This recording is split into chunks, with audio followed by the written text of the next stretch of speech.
আসসালামু আলাইকুম সবাইকে, আশা করি সবাই ভালো আছেন। একটুখানি ইকো হতে পারে। আমি এই মুহূর্তে মিরপুর শেরেবাংলা জাতীয় ক্রিকেট স্টেডিয়ামে আছি এবং সেখানে বাংলাদেশ আন্ডার 17 আর আন্ডার 19-এর মধ্যে গেম ডেভেলপমেন্ট টুর্নামেন্টের প্রথম ম্যাচটা অনুষ্ঠিত হচ্ছে। মাঠটার ভিউ দেখতে পাচ্ছেন সেখানে। It's a very nice view. সকালে বৃষ্টির আভাস ছিল, বাট এখন অনেকটা রোদ এবং আন্ডার 17 তারা স্ট্রাগল করছে আন্ডার 19-এর সঙ্গে। সেটাই হওয়াটা স্বাভাবিক। বাট যে টপিকটা নিয়ে বেসিক্যালি কথা বলতে চাচ্ছিলাম সেটা হচ্ছে বাংলাদেশ ফিফা আসিয়ান কাপের যে প্রিপারেশনটা নিচ্ছে সেটার ক্যাম্প ইতিমধ্যে শুরু হয়ে গেছে। গতকাল বেশিরভাগ প্লেয়াররা রিপোর্ট করেছেন যে 28 জনকে ইনভাইট করা হয়েছিল প্রিলিমিনারি স্কোয়াডে। থমাস ডুলি যাদেরকে ইনভাইট করেছিলেন সবাই হোটেলে রিপোর্ট করেছেন এবং আজকে থেকে হয়তো তাদের ট্রেনিংটাও শুরু হয়ে যাওয়ার কথা। বাট আমি বেসিক্যালি এই আসিয়ান কাপের ফরম্যাটটা নিয়ে একটু বিস্তারিত আপনাদের সঙ্গে আলোচনা করতে চাচ্ছিলাম যে আসলে এই ফরম্যাটটা কি, বা বাংলাদেশ আসলে এই টুর্নামেন্ট থেকে কি অ্যাচিভ করতে পারে। বাংলাদেশ তারা যে গ্রুপে পড়েছে, দুটো গ্রুপের খেলা হচ্ছে, 8টা টিম পার্টিসিপেট করছে ফিফা আসিয়ান কাপে এবং সেখানে বাংলাদেশের প্রতিপক্ষ হচ্ছে মালয়েশিয়া, সিঙ্গাপুর এবং ইন্দোনেশিয়া। এই তিনটা প্রতিপক্ষ দলেরই স্পেসিফিক স্ট্রেংথস অ্যান্ড উইকনেসেস নিয়ে তাদের দলের কি অবস্থা সেই বিষয়গুলো নিয়ে আলাদা ভিডিওস রয়েছে, যারা যারা দেখেননি দেখে আসতে পারেন আমার চ্যানেলে। প্রত্যেকটা ইন্ডিভিজুয়াল টিমকে নিয়ে কিন্তু আলোচনা আমি করেছি। বাট এই যে ফিক্সচার্সগুলো দেওয়া হয়েছে সেই ফিক্সচার কনফার্মেশনটা নিয়ে আপনাদের সঙ্গে একটু আলোচনা করতে চাই। স্ক্রিনে দেখতে পাচ্ছেন 25শে সেপ্টেম্বর বাংলাদেশের প্রথম ম্যাচ এবং সেখানে তারা মালয়েশিয়ার সঙ্গে খেলবে। তারপর বাংলাদেশের ম্যাচ সিঙ্গাপুরের সঙ্গে এবং শেষ ম্যাচটা ইন্দোনেশিয়ার সঙ্গে। অর্থাৎ ডিফিকাল্টির হিসেবটা যদি চিন্তা করি, মিডিয়াম ডিফিকাল্টির ম্যাচটা প্রথমেই পাচ্ছে বাংলাদেশ মালয়েশিয়ার এগেনস্টে, র্যাঙ্কড 136 সেই টিমের সাথে খেলবে। সেকেন্ড যে ম্যাচটা সিঙ্গাপুর, অনেকটা পরিচিত অপোনেন্ট, এএফসি এশিয়ান কাপের কোয়ালিফায়ার্সে সিঙ্গাপুরকে দুইবার বাংলাদেশ খেলেছে এবং দুইবারই 1 গোলের ব্যবধানে ন্যারোলি হেরেছিল।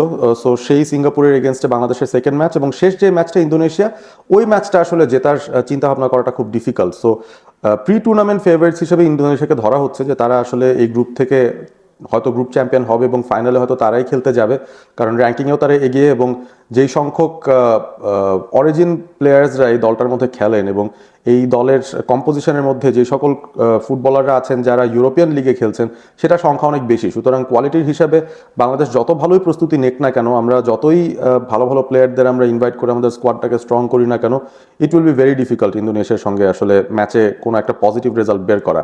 বাট এই টুর্নামেন্টের ফরম্যাট যেটা, সেখানে কিন্তু 4টা ম্যাচ খেলতে হবে।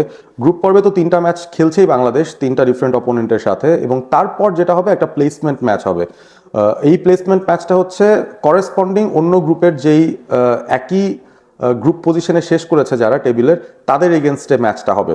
অর্থাৎ যারা চ্যাম্পিয়ন হবে এই গ্রুপের, ফর এক্সাম্পল গ্রুপ এতে যদি ইন্দোনেশিয়া চ্যাম্পিয়ন হয়, তারা হচ্ছে গ্রুপ বি এর যে চ্যাম্পিয়ন টিম তার সঙ্গে ফাইনাল খেলবে সরাসরি। এখানে কোনো সেমিফাইনালের বিষয় নেই, এখানে কোনো প্লে অফসের বিষয় নেই। এইভাবে করেই হবে। সো বাংলাদেশ যদি সেকেন্ড হয়, ফর এক্সাম্পল অন্য গ্রুপের সেকেন্ডের সাথে খেলবে, বাংলাদেশ থার্ড হলে অন্য গ্রুপের থার্ডের সাথে খেলবে, বাংলাদেশ যদি ফোর্থ হয় সেই ক্ষেত্রে অন্য গ্রুপের যে ফোর্থ টিম তার সঙ্গে খেলবে ফর দ্য প্লেসমেন্ট। ফাইনালে যাওয়াটা খুব ডিফিকাল্ট আমার কাছে মনে হচ্ছে, যে ফাইনালে যাওয়ার আশা করাটা আমার মনে হয় যে অনেক বেশি উচ্চাকাঙ্ক্ষা হয়ে যাবে।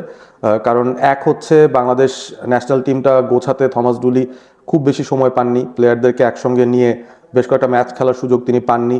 ক্যাম্পে মাত্র লোকাল লিগে খেলা প্লেয়ারদের তিনি ডেকেছেন এবং ইন্দোনেশিয়া যাওয়ার আগে বা ইন্দোনেশিয়া ইভেন যাওয়ার পরেও হয়তো অনেক প্লেয়াররা ওই ইন্টারন্যাশনাল উইন্ডোটাতে দলের সঙ্গে সরাসরি ওখানেই যোগ দেবেন। সুতরাং কোনো ধরনের প্র্যাকটিস ওয়ার্ম আপ ম্যাচ খেলার সুযোগ নেই। ওই ইন্টারন্যাশনাল উইন্ডোতে ওই 4টা ম্যাচই বাংলাদেশ খেলবে এবং ডিরেক্টলি টিমের সাথে জয়েন করে সরাসরি মাঠে নেমে যেতে হবে হয়তো হামজা চৌধুরী কিংবা সমিত সোমদের। তো এইটা একটা প্রবলেম্যাটিক জায়গা আমার কাছে মনে হয়। ইন এনি কেস, বাংলাদেশের সম্ভাবনাগুলো নিয়ে যখন কথা বলি, অবভিয়াসলি মালয়েশিয়া তারাও কিন্তু রিসেন্টলি আমরা দেখছি যে একজন ব্রাজিলিয়ান বংশোদ্ভূতকে তারা ইনক্লুড করছে তাদের টিমে। বেশ কিছু এরকম আরও ফুটবলারদের সঙ্গে তারা আলোচনা করছে। সুতরাং আসিয়ান কাপে তারা আগের চেয়ে অনেক বেশি স্ট্রং হয়ে আসবে। সিঙ্গাপুর যদিও পরিচিত অপোনেন্ট, তারা খুব ভালো ফর্মে আছে এবং রিসেন্টলি যেই আসিয়ান চ্যাম্পিয়নশিপটা অনুষ্ঠিত হচ্ছিল সেখানেও কিন্তু তারা সেমিফাইনাল পর্যন্ত চলে গিয়েছিল। সো তাদেরকেও হারানোটা খুব যে সহজ হবে ব্যাপারটা এরকম না। আর ইন্দোনেশিয়ার কথা তো আগেই বললাম। ফিক্সচার্সের হিসেবে যদি যাই, 25শে সেপ্টেম্বর সেখানে বাংলাদেশ তাদের প্রথম ম্যাচ মালয়েশিয়ার সঙ্গে খেলবে, সিঙ্গাপুরের সাথে খেলবে 28 সেপ্টেম্বর, অর্থাৎ দুদিনের ব্রেক নিয়ে তারপরই তৃতীয় দিনের দিন, এবং থার্ড যেই গ্রুপ স্টেজ ম্যাচটা সেটা ইন্দোনেশিয়ার সঙ্গে 1 অক্টোবর, অর্থাৎ অক্টোবরের 1 তারিখ তারা খেলবে। আর প্লেসমেন্ট ম্যাচের যে হিসেবটা রয়েছে ব্রোঞ্জ জেতার জন্য কিংবা ফাইনাল ম্যাচ জেতার জন্য, সেই ম্যাচটা হবে 5 অক্টোবর। বাংলাদেশের প্লেসমেন্ট ম্যাচটা কি 5ই অক্টোবর হবে নাকি তারও আগে হবে, সেই ব্যাপারটা দেখার বিষয় আছে। বাট এটার সাথে কি রিলেটেড আমি একটা ব্যাপার এক্সপ্লেন করতে পারি। বাংলাদেশ ব্রাজিলের সঙ্গে একটা প্রীতি ম্যাচ খেলার পরিকল্পনা করছিল এবং ব্রাজিল একটা প্রপোজাল দিয়েছিল বাংলাদেশকে, এবং সেটা যদি ইন্টারন্যাশনাল উইন্ডোর ভেতরে খেলতে হয় তাহলে অক্টোবরের 6 তারিখ হচ্ছে লাস্ট ডে যেদিন তারা এই ম্যাচটা খেলতে পারে। বাট আমার কাছে মনে হচ্ছে যে বাংলাদেশ যদি তাদের প্লেসমেন্ট ম্যাচটা 4 তারিখ বা 5 তারিখ খেলে, সেই ক্ষেত্রে আসলে 6 তারিখে ব্রাজিলের সঙ্গে ম্যাচটা খেলা প্রায় অসম্ভব একটা ব্যাপার। সো ওই জায়গা থেকে আমরা আসলে ব্রাজিল ভার্সেস বাংলাদেশের যে ম্যাচটা অনেকে ভাবছেন হতে পারে, সেই স্বপ্নটা বা সেই আশাটা আমরা না দেখলেই পারি। অন্তত এই যাত্রায় আমার মনে হয় না এই ইন্টারন্যাশনাল উইন্ডোতে এই ম্যাচটা খেলা পসিবল হবে। বাট যে বিষয়টা আসলে আমাদের জন্য আরো বেশি ইম্পর্টেন্ট সেটা হচ্ছে আসিয়ান কাপে একটা বেটার প্লেসে শেষ করা। আমরা যদি ব্রোঞ্জের জন্য ফাইট করতে পারি সেটাও কিন্তু দুর্দান্ত একটা ব্যাপার হবে আমার কাছে অন্তত মনে হয়। তা ব্রোঞ্জ পেতে হলে থার্ড হয়ে শেষ করতে হবে গ্রুপের, এবং প্রতিপক্ষ গ্রুপের যে থার্ড আছে তার সঙ্গে খেলে ব্রোঞ্জটা আদায় করে নিতে হবে, এরকম একটা বিষয়। ইনফ্যাক্ট সেকেন্ড হতে হবে, গ্রুপে সেকেন্ড হতে হবে, তারপর আপনি অপোজিট সাইডের টিমের সঙ্গে খেলবেন এবং সেখানেই আপনার ব্রোঞ্জ পাওয়ার সুযোগটা থাকবে, এবং সেটা অক্টোবরের 5 তারিখে এই ম্যাচটা অনুষ্ঠিত হবে। ফাইনালটাও একই দিনে অনুষ্ঠিত হবে, শুধুমাত্র সময়ের পরিবর্তনে। আগে ব্রোঞ্জ ম্যাচটা হবে, তারপর ফাইনাল ম্যাচটা হবে। সো টপ 4 টিমস এই টুর্নামেন্টের, তারা একে অপরের বিরুদ্ধে একটা কিছু পাওয়ার জন্য আসলে ফাইটটা করতে পারবে। এখন বাংলাদেশের রিয়েলিস্টিক চান্স কীরকম আছে আমরা জানি যে হামজা চৌধুরী, সমিত সোম, জায়ান আহমেদ তারা হয়তো টিমের সাথে জয়েন করবেন। ফারহান আলী ওয়াহিদের হয়তো ডেবিউ হয়ে যেতে পারে। সাইফ কেরাওয়ালাকে হয়তো আমরা দেখতে পারি, তিনি যদি ট্রায়ালে ভালো করেন, জিকো বা মিতুল মারমাদের চেয়েও তিনি বেটার যদি করে ফেলেন, সেই ক্ষেত্রে হয়তো তাকেও আমরা দেখতে পারি। বাট এছাড়া কিন্তু অন্যান্য যেসব প্লেয়াররা রয়েছেন যারা আসলে টিমের শক্তিমত্তা আর অনেক বৃদ্ধি পেত, লুই ওয়াটসনের কথা বলতে পারি, নোয়া ওয়াটসনের কথা বলতে পারি, আমরা ট্রেভার ইসলামের কথা বলতে পারি, রোনান সুলিভানের কথা বলতে পারি, জায়ান হাকিমের কথা বলতে পারি। তারা কিন্তু কেউ আসছেন না, তারা অ্যাভেলেবল থাকছেন না, কিংবা আসার সম্ভাবনা তাদের নেই।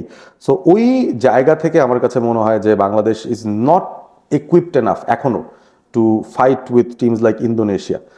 অ্যাট বেস্ট আমরা যদি সেকেন্ড হওয়ার অ্যাটেম্পটা নেই, আমরা যদি দুটো ম্যাচ জিততে পারি মালয়েশিয়া এবং সিঙ্গাপুরের সাথে, সেটা কিন্তু একটা বিশাল অ্যাচিভমেন্ট হবে, বিশাল অ্যাচিভমেন্ট হবে।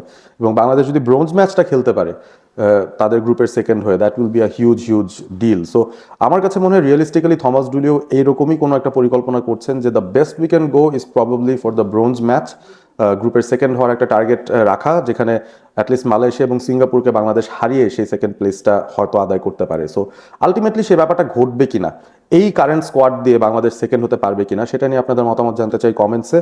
আর ফরম্যাট নিয়ে যদি আপনাদের আরও কোনো প্রশ্ন থাকে অবশ্যই কমেন্ট করে জানাবেন, আমি সেগুলোর উত্তর দেওয়ার চেষ্টা করব। বাট ইন এনি কেস আমি বেশ এক্সাইটেড। বাংলাদেশ আন্ডার-20 টিমও খেলবে, বাংলাদেশ ন্যাশনাল টিম তারা আসিয়ান কাপটা ফাইনালি খেলছে, এবং এটা একটা বড় টুর্নামেন্ট। এই টুর্নামেন্টে ভালো করলে বিশ্বমঞ্চেই বাংলাদেশের ফুটবলের মানটা বা বিশ্বমঞ্চে বাংলাদেশের ফুটবলের যে সম্মানটা সেটা অনেক উপরের দিকে নিয়ে যাওয়ার সুযোগ রয়েছে হামজা সমিতদের। তো দেখা যাক শেষ পর্যন্ত তারা কতটুকু কি করতে পারেন। ভালো থাকবেন সবাই, সাবস্ক্রাইব করবেন অল স্পোর্ট এবিপি। দেখা হবে পরবর্তী ভিডিওতে।